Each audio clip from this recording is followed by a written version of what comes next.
So how about you tell me something about how the process is to get a student visa? Well, first let me say that I'm going to look at the camera at the screen. Is that the correct place to focus? Yeah, just look at the screen. That's at fine. The screen. Yeah. So first, I should say that the U.S. government, Department of State, we love to have international students study in the U.S.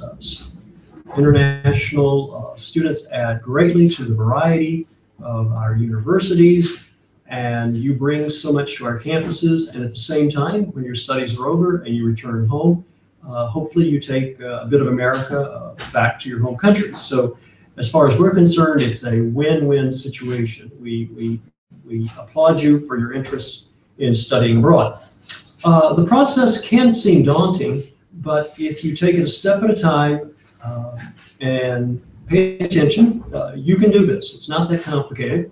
We're going to be referring several times today to the Department of State website, travel.state.gov.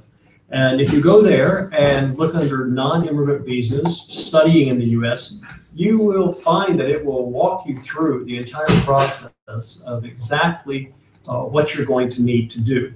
And what we'll talk about here as questions start rolling in, and we'll just chit-chat in the meantime, but we'll talk about some of the various steps that you will have to do.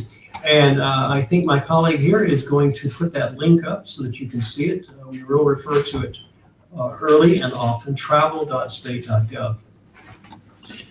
Yeah, so if you have any questions while we're talking, I see on the left hand you can press a Q&A button, and you type in your question, and we can try to answer them and see if that works out. And if you have really hard questions for us, we will take note of those, and we'll do a little research and then write you back. And again, I assume that that information would be publicly available to everyone, correct? Yeah, because this video will also be available to anybody on YouTube. So you can't really stump us. It'll just be a matter that we may need a little more time to research so that we give you correct information. So don't be offended if we say we need to think about that a little bit. Yeah. So I see that a few people have joined us now. Maybe it's fun to see if there's any problems hearing us, or if you have any problems, to put them in either the chat or the Q&A session. Oh. By the way, I'm Edgar van den Burg, and that's Charles Hendricks. I do social media and outreach at the U.S. Consulate, and Charles is one of the consuls that does the actual visa interview, and he's also the expert. So I try to maintain the technical aspect of this, well, so far it's been going great. If you have any questions, let me know. And if you could give us any feedback, if we are speaking too softly, let us know, and we can put it up, or I guess we can sit closer to the microphone. Yeah. So I will say on the non-immigrant visa side, when I have worked there interviewing visa applicants, for me it was one of the more fun parts of the job, because student visa applicants were always so excited. Many of them were students here in the Netherlands already, and thinking of about doing either a semester or longer, or entire course of study, or perhaps going on to graduate school for a graduate degree. But again, always so excited, and I always found that to be a lot of fun to be around. I used to teach at a small college, teaching English composition, so being around students for me is a really fun thing. Any questions rolling in yet, Edgar? Let me see if we have any questions. So far, I just typing, so that's also very interesting. Okay, here you go. Before I start studying, I will travel for 2 weeks to the USA. Is there an extra visa needed for the 2 weeks traveling? Okay, now we're going to try to select the question. Bloop, bloop, bloop. Yeah, so no, you don't need a separate visa, Floris. You can just use your what's called the grace period. It's 30 days before the visa starts and 30 days after it's ended. You can travel through the states. The date of that period is determined by the date your program starts, and that you can see that on the DS 2019. And then we get more into the structural part. So perhaps it's good, Charles, that now you turn to Okay, how does the actual visa application process go? All right. So, in one, Flores, a great question, and again, I would strongly encourage you either before or after your studies to plan on that. And my personal hint would be as well, if you have extra study time or study travel time, go to the national parks because they are spectacular, especially out in the mountains, out in the west. I have a strong preference for that. So let's say though, let's back up a few steps and say that you have decided you want to study in the US. And let's go first, let's talk about an F visa. We'll talk later about the J visas, which are for exchange programs, and we have many students from the Netherlands doing exchange programs. But let's talk first about an F. Let's say you're going to study in the US on your own for a year, or perhaps to enroll for an entire 4-year program. You're going to make contact with the university. You need to find a university that will accept you. And again, there are all sorts of resources that are available to help you match up with the hundreds, literally thousands of universities and colleges in the US to find the one that's best for you. Edgar, can we make a note for the Education USA? Can we highlight that? Yeah. All right. So this link that Edgar is providing will provide you a very, very good starting point if you don't know what university you want to go to. After you've been accepted, then you will work typically with the Office of International Students at the university, and the university will issue you something called an I-20, which basically says that they have accepted you and that you have a plan for paying the tuition and the fees. And you will hang on to that. You'll need to bring that to your interview. You will then separately go onto a website called the SEVIS, which is the Student and Exchange Visitors Program, SEVP. And again, this will all be explained on the travel.state.gov. And there, this SEVP, Student Exchange Visitors Program, they keep track of all of the students who have entered for various programs. You will pay a registration fee there. That's a one-time fee. And again, they will provide you then with the form that Edgar mentioned, the 2019. We don't mean to be too bureaucratic, but there is a lot of paperwork involved here. So with your 2019, that's going to specify the start and the end date of your program. If you were just going, excuse me, for a year, you would probably say your program starts September 2nd and goes until May 30th, or whatever it might be. And those then are the dates you can work from if you do want to travel before or after your studies for those 30 days that Edgar mentioned. So far you have arranged to get your I-20 and you have arranged your 2019 Student and Exchange Visitor form. So you're well on the way. Edgar, anything you want to jump in and say there? No, well, after you've registered, you have received your service registration, then it's time to go to our website, amsterdam.usconsulate.gov, to make an appointment for your interview. We have an online process to do that. It involves visiting several websites, filling in several forms, and then in the end paying a fee again. And few things I want to say about that. You need to pay an application fee, and that's about $160 at the moment. And this fee is can only be paid by either debit card or bank transfer. And because in the Netherlands nobody has a Visa debit card, most people pay with a bank transfer, and the bank transfer can take a few days. So make sure to take into account after you've paid the fee, then you can select a date for your appointment. So and at the moment it's really busy. It's the summer, so as soon as you have this 2019 and your service registration, please don't wait too long. And yeah, because we don't refund tickets for planes missed. Yeah, and I think that's one of the key points that it's no big surprise to us that the summer is a busy time for student visa applications. So we try to make a lot of slots available.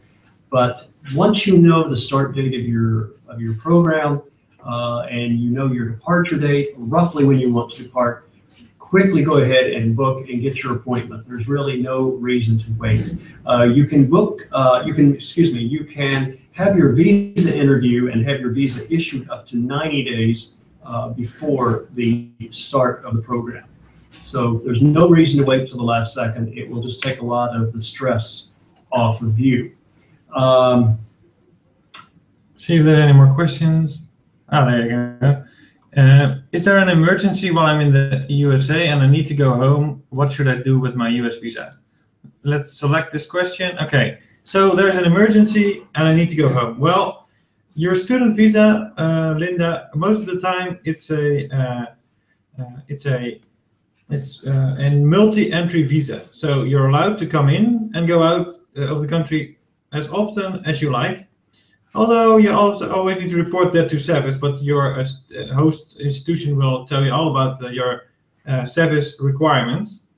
The only exception to this multi-entry part is the moment you're in this grace period we mentioned earlier. So the 30 days before and the 30 days after your program starts, you're only allowed to come in once. So you fly into the United States, for example, in Seattle. You're not allowed to go to Canada in this period and come back because we only allow you in on that visa once. So travel around as long as you like, but make sure that you stay in the States in that grace period. And the rest of the time you're allowed to go back and forth. Is there an emergency in the grace period and you need to go home? Well, then I guess it's up to you to discuss that with the Customs and Border Patrol. They might accept your reason, but I can't really say. Yeah, that would be and Edgar raises a great point there. And this would be another website we could perhaps list there, the Customs and Border Protection. Oh yeah. Because they are the ones that will actually greet you at the port of entry when you land at the airport. They are the ones who actually will look at your visa and decide if yes or no they're going to admit you to the U.S. And so you can prepare, again, they have sections for students, and just in terms of being prepared, that'd be a good site to spend some time studying. The phrase that Edgar was looking for earlier, when you enter the U.S. on a student visa, CBP, the Border Patrol, they will typically grant you the validity of your visa as, quote, the duration of study, duration of stay. So as long as you are in the U.S. as a student, working toward your degree, making progress, you're enrolled as a student full-time, you can continue in that status, even if it goes on for 3, 4, or 5 years, as long as you are still enrolled. So I see we have another question, and that's how long will take a visa procedure. So yeah, depends, as we told earlier, a bit about the busyness here at the consulate. So that can be, let's say the waiting time for your appointment is about 7 days, and then you come to your appointment, and then at your appointment you have your interview, and then it takes 3 to 5 business days for you to get the visa afterwards. So make sure you allow enough time for that period for our processing, digital processing and printing to go on. We will send you back your passport via a registered mail. So please provide an address where you're sure that someone is willing to sign for it. Although a lot of student housing works very well, I remember from when I was a student that sometimes mail was more flexible. So you might want to use an address that is sure that it's going to arrive, because it's your passport in the end. So yeah. I hope that's enough of on a duration on the visa procedure. Mm-hmm. Yeah. So it might be a good question, idea to see some frequently asked questions that we see a lot, Charles. Yes.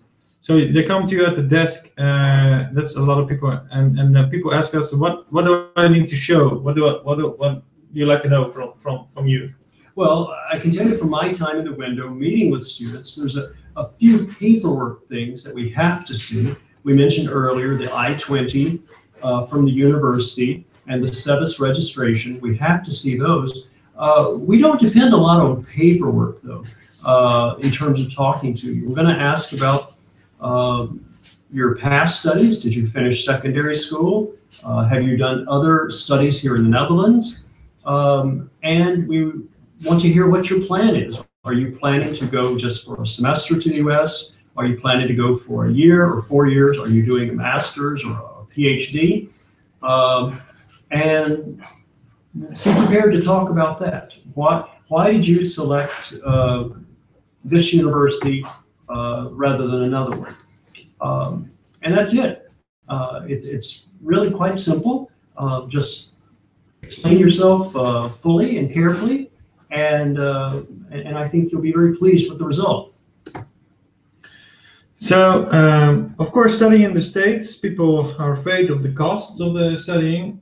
And so we also might ask you for, okay, how much money do you provide on the DS 2019 yourself?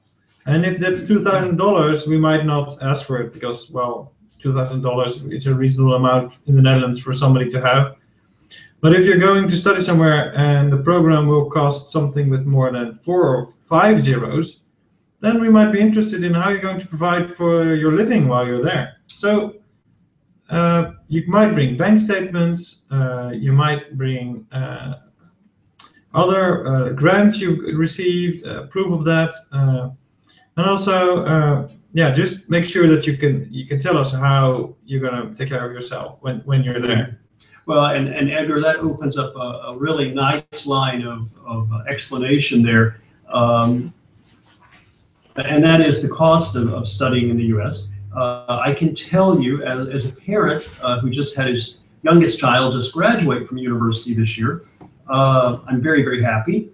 And my children all attended public universities, which are relatively affordable, but I think it's safe to say compared to the costs here in the Netherlands, they're still expensive. Would you agree, Edgar?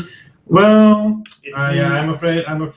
You're right, Charles. Yeah. At my university, I think I paid about 1,500 euros a year, and then the government gave me 250 euros a month. So yeah. So it is a concern to all of us in the U.S. If you have kept your eye on the U.S. newspapers at all, you'll know that for many U.S. students, the debt they incur is a huge concern. So unfortunately, it is a part of it that we do have to see that you and your family have the resources to cover the cost. And again, as you are looking in your initial research in universities, you do need to consider that. The private universities typically cost much, much more. Many of the public universities are relatively affordable. And then on top of that, you have your living expenses, your apartment or your dorm and your food. So some of that depends on your preferences, but it is expensive. More than likely, as an undergraduate, when you're working on your bachelor's degree, more than likely, you're not going to get a lot of scholarship help from the U.S. That it's just not set up that way. For many master's programs and PhDs where people are doing research, yes, there is a lot of research funding available and assistantships, and that's a huge help for graduate students. But as an undergraduate, you and your family are probably looking at footing the bill unless you're fortunate to have an outside scholarship. And so, yes, indeed, as Edgar said, that is something that we would ask. If we see that you're going to one of the very expensive universities, that will be a question for you. How are you planning to pay for this? Apparently, there's another way to ask questions, and C. Lima has asked, okay, how do I show that I can pay for myself if I have a paid internship? Well, a letter from the company where you're going to work, listing the salary and the position you're going to do, might go a long way to show that you're actually paying for yourself. Yeah, and we haven't gotten to really the J visas yet, the exchange and the internships. And again, we see a lot of those. And the J visas, if you look there again, let's go back to our original source, travel.state.gov. There's a lot of different exchange programs, either for studying for what we see a lot is Dutch students from universities going to the US for just one semester. Many Dutch universities have long-standing relationships with certain universities, and they direct their students to go there. And there's also all sorts of internships, and exactly as this question said, many of those have the good luck to be paid. For instance, we see a lot of students in hotel management programs who end up getting, in many cases, one-year internships to work at hotels, a lot of times in very pleasant resort areas, and that's the financing there, of course, is completely different because the expectation is you're going to be getting a salary and it's not going to cost you nearly as much as if you're just doing classroom work. So one more site I wanted to mention was the J1 visa.state.gov in this respect. It's also if you're looking for an internship that you might not have found one, and your company that you found an internship with isn't yet a program sponsor. And on this website you can find all about how to become a sponsor, how to make sure that you all about the J1 visa basically. Mm-hmm. But I saw that we have another question. So is there anything else you want to tell me about J visas? Well, excuse me, we'll circle back to that. Okay. Remind me to talk about camp counselors. Oh, the camp counselors, they're wonderful. Hey, what should I bring with me to the consulate and what shouldn't I bring? Okay. There we go. So, Linda, we are a bit difficult when it's about entering the consulate. And the best analogy is with an airport. So there will be a security guard, there will be a metal detector, and you will need to hand over your bags and they will be scanned. But additionally, we don't like electronics. We don't like electronics, so bringing anything, a phone, a computer, an iPad, anything, even a USB stick, we don't like it. So please don't. The best solution I found was bring a buddy. So you have to come to Amsterdam. It's not a terrible place to go. So if you make your appointment, bring someone and hand over your electronics. Or the other good solution is put it in a locker, for example, at the NS station, because they provide lockers or provide baggage storage anywhere else in Amsterdam. So it might be a good solution as well. Well, solid advice. And again, our website really stresses this, but every day it frustrates people. So please take Edgar's advice and plan ahead what you're going to do with your electronics, especially your cell phone. Yeah, good question. Okay, so that's that question. There you go. Great. Okay, this is. All right, we're trying to figure out what the next question is. No, that's the question we already dealt with. So we dealt with student visas, what to bring, what questions you need to have. Mm-hmm. You have answers for. Is there anything else that's really important?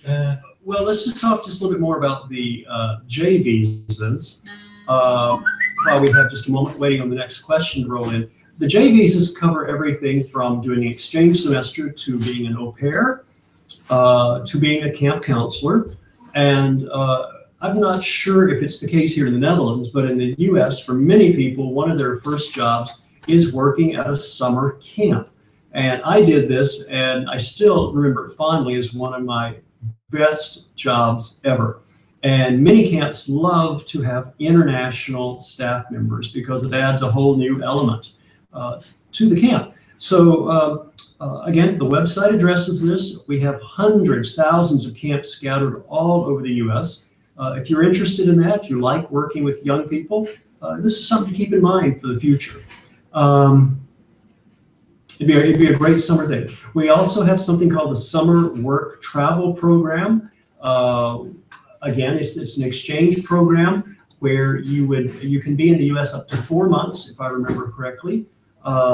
You would typically work about 3 of those months, and a lot of times these positions are at resorts. For instance, you might be working at Disney World, or you might be working at a hotel somewhere. And you'd work for about 3 months, and then you'd have a month at the end to travel before you return to your home country for your studies. So again, a great way to spend a summer. Take advantage of this kind of opportunity while you're a student.